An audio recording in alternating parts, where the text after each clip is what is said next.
बिसोर गभर्नमेन्टनि बिराद गाज्रि कनस्पिरेसि NDP फोरखौ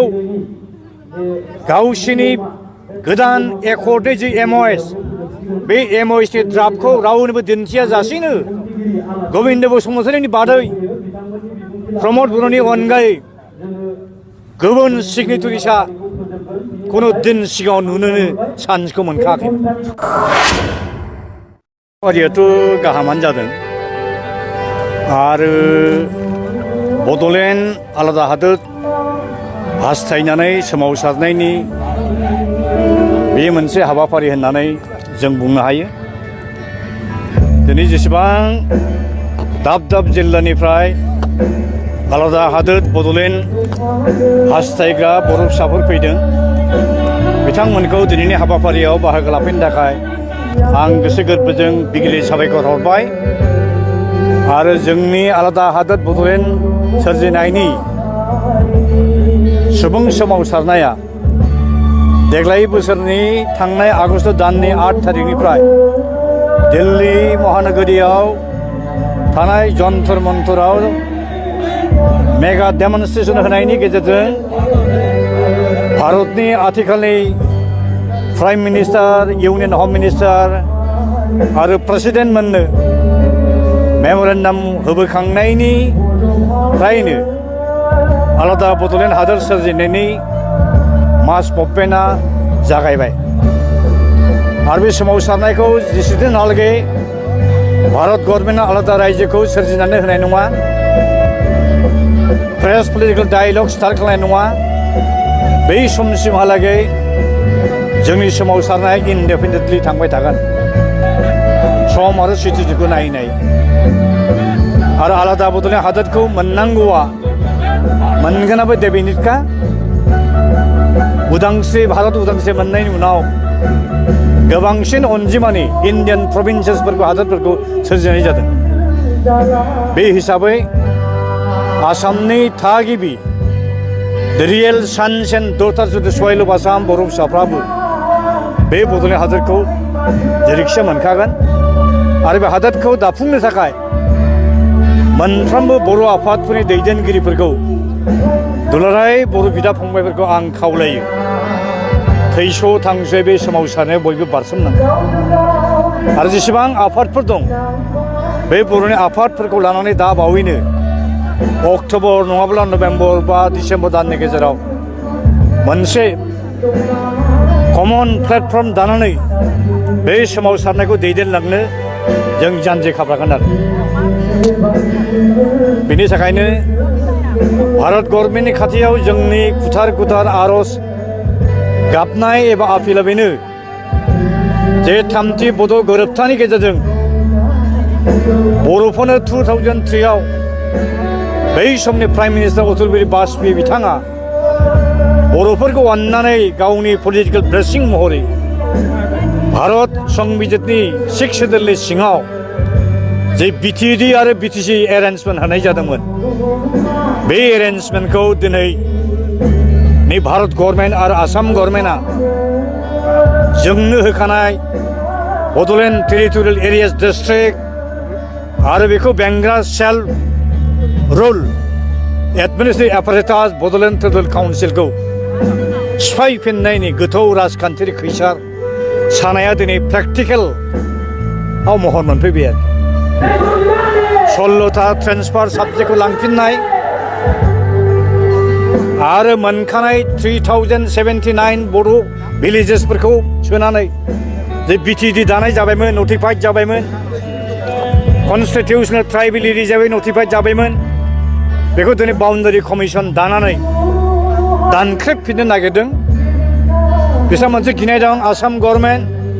बा आसामनि बौद्धिक महला एन्टि बर'फ्रा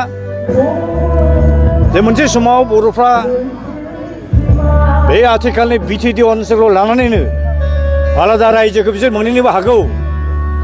बेखायनो बे BTDआव थाखानाय बेनि जिअ'पलिटिकेल बाउन्डारिनि कम्पेक्टनेस आरो कन्टिगुइटि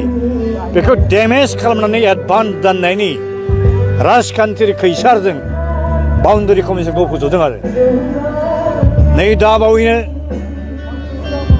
नैबे दाननि सेप्तेम्बर दाननि 30 अक्ट'खालिनो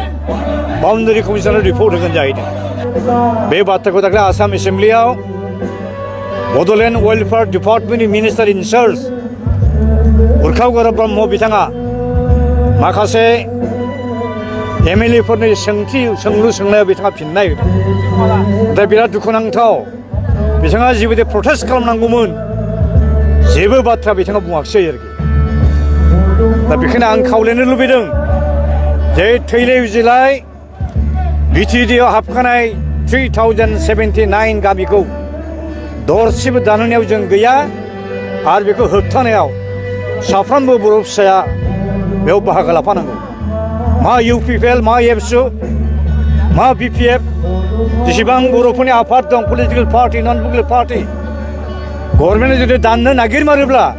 बेखौ थैथां होबथानांगोन मोनखानाय जे BTD आरो BTC बेखौ दाननो होनायनि खुनु कुइसनानो फैया बिनि थाखायनो जोङो सुप्रिम कर्ट आरो गुवाहाटी हाइ कर्टआव BTD आरो BTCखौ बासायनांगौ होननानै बेनि स्टेटासखौ जेरै दं एरै लाखिफिननांगौ होननानै जों गुवाहाटी हाइ कर्टआव मोनसे PIL केस इतिमध्ये जों होनाय जाबाय आरोखि जों आसाबादि डेफिनेटलि गुवाहाटी अनारेबल हाइ कर्टआ जोंनि जे प्रेयार जोंनि जे आर'ज बे आर'जखौ बिथांमोना गनायगोन आरो जुदि जोंखौबो फेजेनोब्ला सुप्रिम कर्टसिम जों चेलेन्ज खालामहैफिनो जों गोनां जागोन आरोखि बेथ' गभर्नमेन्टनि बिराद गाज्रि कनस्पिरेसि NDP फोरखौ गावसिनि गोदान एकर्डनि जि MOS बे MOSनि ड्राफ्टखौ रावनोबो दिन्थिया जासेनो गोविन्द बसुमतारीनि बादै प्रमद बर'नि अनगायै गुबुन सिगनेटरिसा खुनु दिन सिगाङाव नुनोनो चान्सखौ मोनखायाखै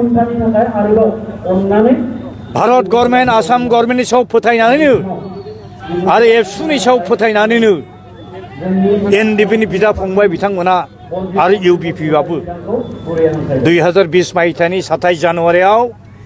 आनवान्टेड आनकल्ड फर ट्रेसारास थगायग्रा ट्रेइटरास बे थामथि गोरोन्थिफोरखौ खालामनाय जादों बिथांमोना आसा खालामदोंमोन हयथ'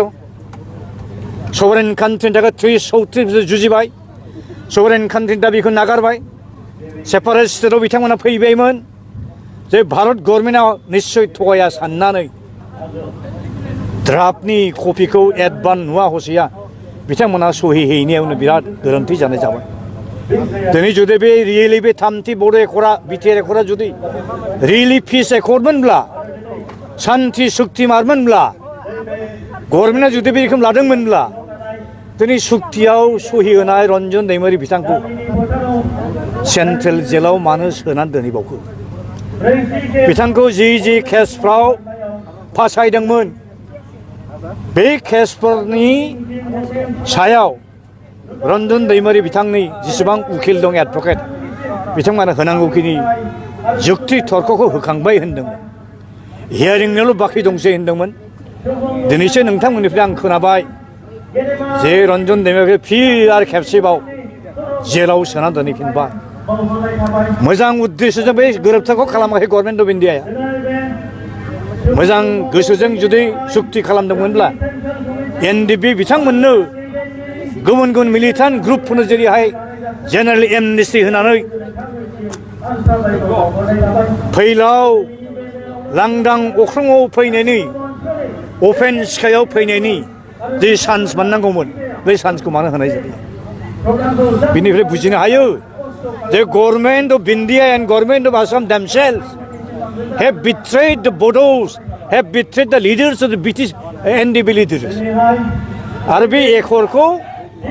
गभर्नमेन्ट अफ इन्डिया बिट्रे खालामफिननाय जाहैबाय माबोरै बिट्रे खालामखो सुक्ति खालामग्रा मानसिखौ दिनै जेलाव मोनसोबाय थागोन रन्जन दैमारिनि अनगायैबो फ्राय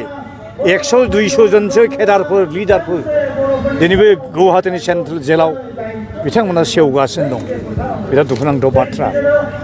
आं आपिल खालामो एसे हल बर' जातिखौ रन्जन दैमारि बिथांजों लोगोसे जेसेबां NDPनि केडार लिडार सेन्ट्रेल जेलाव सेवनानै दंबाय थायो बिथांमोनखौ थाबैनो हगारनांगौ होननानै गभर्नमेन्ट अफ इन्डियानि सायाव खाथियाव प्रेसार नारसिननांगौ दा बेखाय जोबथानायाव आंनि खावलायनाया बेनो